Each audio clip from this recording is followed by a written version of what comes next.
इमानदार, मेहनती र देशभक्तहरूलाई सम्मान गर्दै व्यथिति, भ्रष्टाचार र अन्याय विरुद्ध हाम्रो निगरानी। यो हो टेलिभिजनको समय चक्रमा यहाँलाई हार्दिक स्वागत छ दर्शकवृन्द। म विक्रम श्रेष्ठ। कोभिड-19 का बिरामीलाई उपचार गर्ने सामर्थ्य कायम रहेसम्म सरकारले फेरि लकडाउन नगर्ने भएको छ।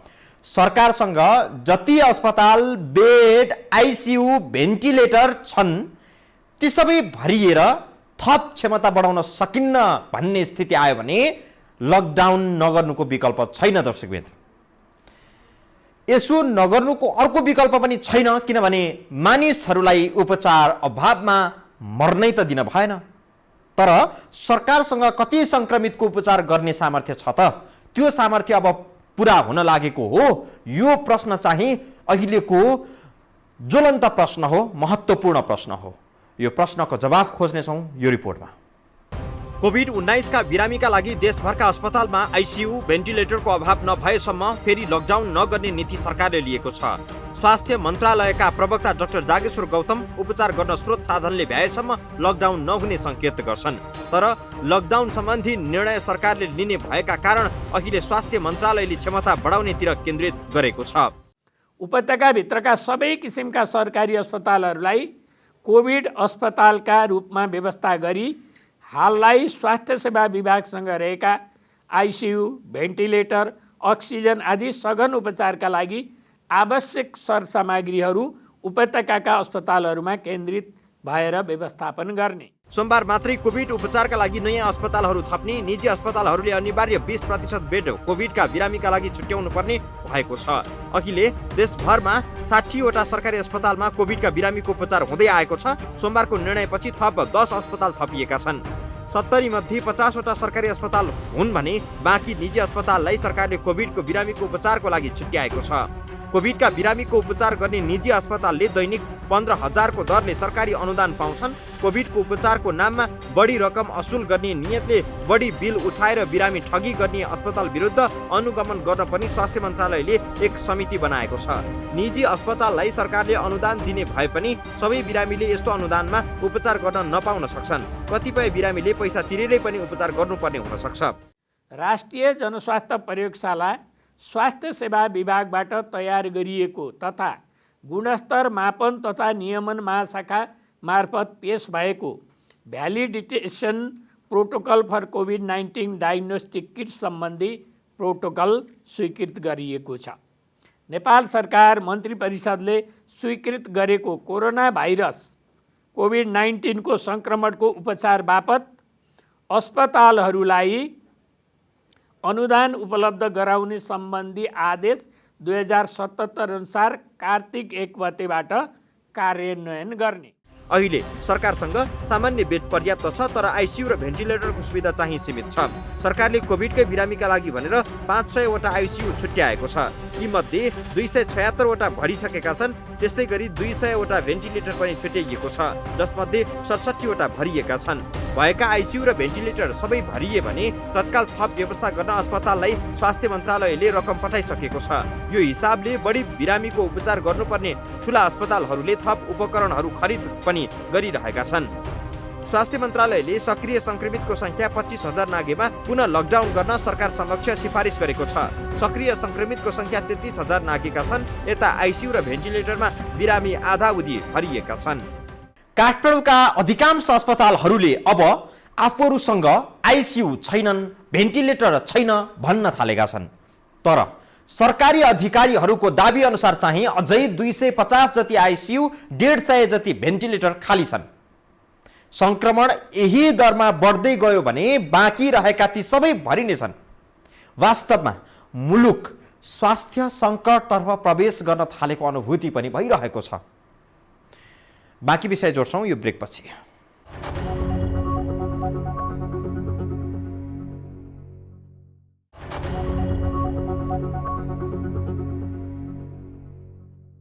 काठमाडौँमा चिसो मौसम सुरु भइसकेको छ दर्शकवृन्द। वर्षा र गर्मीबाट चिसोमा प्रवेश गर्दा धेरै मानिसहरूलाई मौसमी ज्वरो, रुगाखोकी आदिले समाउने गर्दछ। यो विगतको सम्झनाले पनि यही बताउँछ। मौसमी ज्वरोका अधिकांश लक्षण कोरोनासँग मिल्न जान्छ। यही भएर मानिसहरूलाई मौसमी ज्वरो हुँदा पनि कोरोना नै लाग्यो कि भन्ने एउटा चिन्ता भय पैदा हुने गर्दछ। आखिर मौसमी ज्वरो र कोभिड-19मा के चाहिँ फरक छ त? यो रिपोर्टमा। कोभिड-19 को महामारी विश्वभर चलिरहेको छ। नेपालमा पनि यसले ठूलो सङ्कट उत्पन्न गर्ने स्पष्ट सङ्केत देखाइसकेको छ।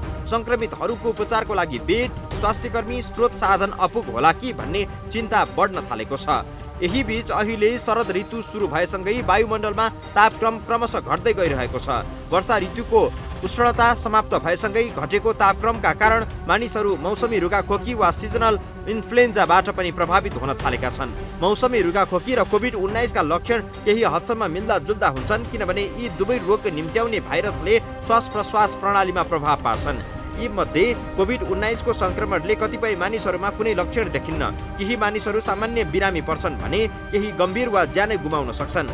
कोरोना भाइरस र इन्फ्लुएन्जा भाइरस दुवै सर्ने प्रकृति चाहिँ उस्तै उस्तै खालको छ। इन्फ्लुएन्जा भाइरस संक्रमितसँगको सम्पर्कमा जाँदा, श्वास छोड्दा निस्कने पानीका सूक्ष्म कणबाट खोक्दा वा हाच्छिउँ गर्दा इन्फ्लुएन्जा भाइरस सर्न सक्छ। यो भाइरसबाट जोगिन पनि कोरोनाको जस्तै संक्रमितको नजिक नजाने, हाच्छिउँ गर्दा वा खोक्दा मुख छोप्ने, हात सफा राख्ने जस्ता विधि अपनाउनु पर्छ। विश्व स्वास्थ्य संगठनले राखेको जानकारी अनुसार इन्फ्लुएन्जा भाइरस एक व्यक्तिबाट 1.3 मानिसमा सर्न सक्छ। कोरोना भाइरस एक व्यक्तिबाट 2 देखि 2.5 मानिसमा फैलिएको पाइएको छ। औसतमा इन्फ्लुएन्जा भाइरस 3 दिनसम्म शरीरमा बस्छ, तर कोरोना भाइरस करिब 5 देखि 6 दिनसम्म बस्छ। यसबाट पनि स्पष्ट हुन्छ कि कोरोना भाइरस इन्फ्लुएन्जा भन्दा चाँडो फैलिने र शरीरमा लामो समयसम्म रहने प्रकृतिको हुन्छ। कोरोना भाइरसको संक्रमणबाट कति प्रतिशत मानिसको मृत्यु हुन्छ भन्ने यकिनका साथ भन्न सकिएको छैन, किनभने यो देश अनुसार फरक छ। हालसम्मको आँकडा अनुसार 3 देखि 4% मानिसहरू यो भाइरसको संक्रमणबाट मर्ने गर्छन्, जबकि मौसमी रुगाखोकीबाट 0.1% मात्रै मानिसको मृत्यु हुन्छ। मौसमी रुगाखोकीले ग्रस्त पार्दा मानिसहरूलाई ज्वरो आउने, खोकी लाग्ने, घाँटी दुख्ने, रुगा लाग्ने, शरीर दुख्ने, टाउको दुख्ने, मानिसहरूलाई बान्ता र झाडा पखाला लाग्ने हुन्छ। बालबालिकाहरूमा श्वास छिटो छिटो हुने, अनुहारको रङ बदलिने, छाती दुख्ने, शरीर दुख्ने, 104 फरेनहाइट भन्दा बढी ज्वरो आउने जस्ता लक्षणहरू देखिन्छन्। कोभिड-19 हुने कोरोना भाइरस शरीरमा प्रवेश गरेको 2 देखि 14 दिनभित्रमा विभिन्न लक्षण देखाउन थाल्छ, जस्तो कि 102 फरेनहाइट भन्दा बढी ज्वरो, सुक्खा तर कडा खालको खोकी, श्वास फेर्न कठिनाइ, शरीर दुख्ने, टाउको दुख्ने, स्वाद थाहा नपाउने, घाँटी दुख्ने, बान्ता र झाडा पखाला हुने लक्षण देखिने गर्छ। मौसमी ज्वरोले पनि मानिसलाई ग्रस्त बनाउँछ, तर यसको आयु धेरै दिनको हुँदैन। जटिल स्वास्थ्य अवस्था भएका बाहेकमा यो ज्वरोले केही हानि पनि गर्दैन। कोरोना संक्रमणका लक्षण नै अहिलेसम्म यकिनका साथ यही नै हुन्छन् भन्ने कुनै आधार छैन, किनभने कतिपयलाई कुनै लक्षण नै देखिँदैन, कतिपयलाई सामान्य रुगाखोकी जस्तो देखिएर निको हुने गर्छ, कतिपयलाई भेन्टिलेटरमै राख्नुपर्ने अवस्था पनि आउँछ। थप प्रसङ्गसहित आउँछौँ हामी यो सानो ब्रेकपछि।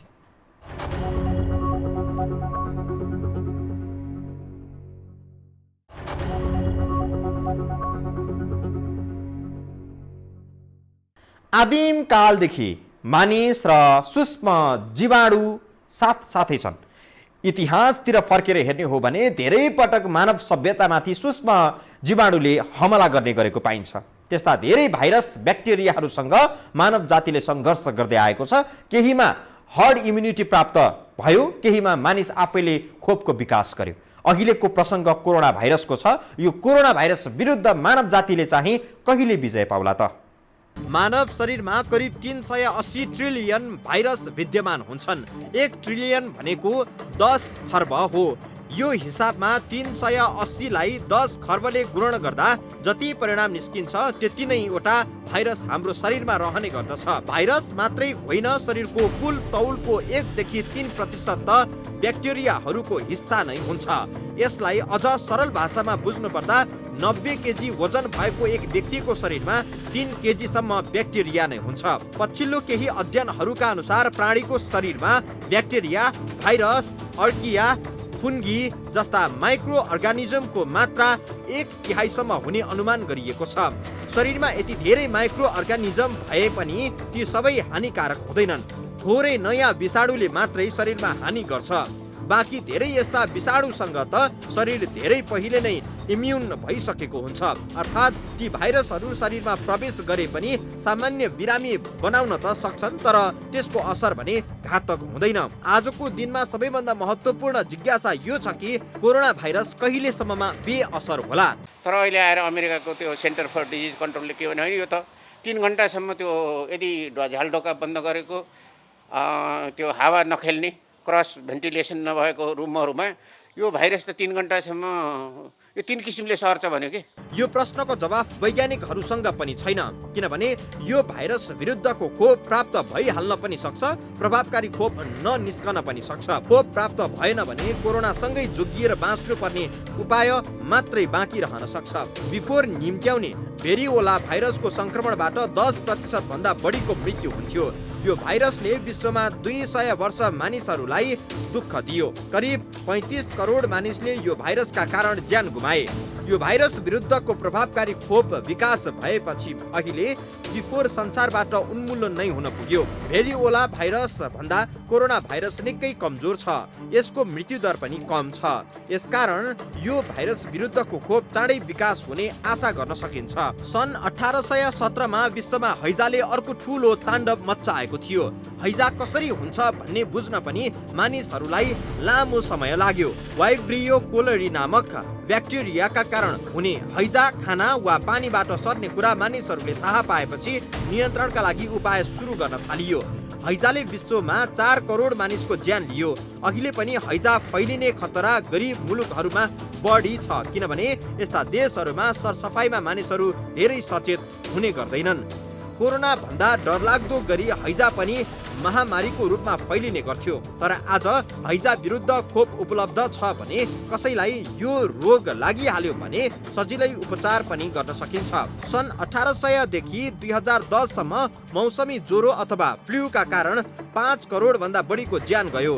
त्यसमध्ये स्पेनिस फ्लू भनेर पनि चिनिने H1N1 भाइरसले 3 पटक महामारीको रूप लियो। मानिसहरूले यो भाइरस सर्ने तौर तरिकाहरू त्यही बेला बुझे र सामाजिक दूरी मास्कको प्रयोग गरे। ठुलो क्षति बेहोरेपछि यो भाइरस नियन्त्रणमा आयो। त्यही H1N1 को जस्तै तर धेरै कम घातक हुने मौसमी फ्लूका कारण अहिले पनि मानिसहरूको ज्यान गइरहेको छ। रुगाखोकी ज्वरोको लक्षण देखिने अर्थात् फ्लू सिर्जना गर्ने धेरै प्रकारका भाइरसहरू छन्। सन् 2009 मा विश्वका 21% मानिसहरूमा स्वाइन फ्लू फैलिएको थियो। फ्लू सिर्जना गर्ने भाइरसले अहिले पनि महामारी निम्त्याउने खतरा छ, अर्थात् भाइरस र ब्याक्टेरियाले निम्त्याउने महामारीसँग मानव जातिले कुनै पनि बेला सामना गर्नुपर्ने हुन सक्छ, जस्तो कि अहिले हामी SARS-CoV-2 अर्थात् कोरोना भाइरस विरुद्ध सङ्घर्ष गरिरहेका छौँ।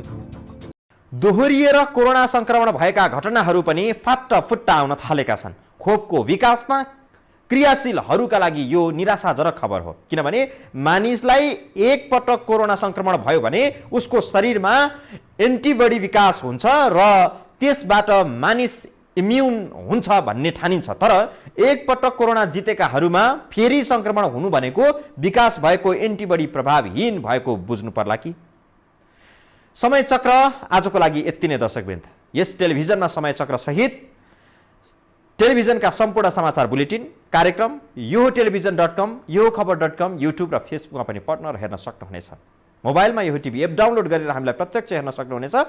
आजलाई समय चक्र यति नै। बिदा दिनुहोस्। नमस्कार।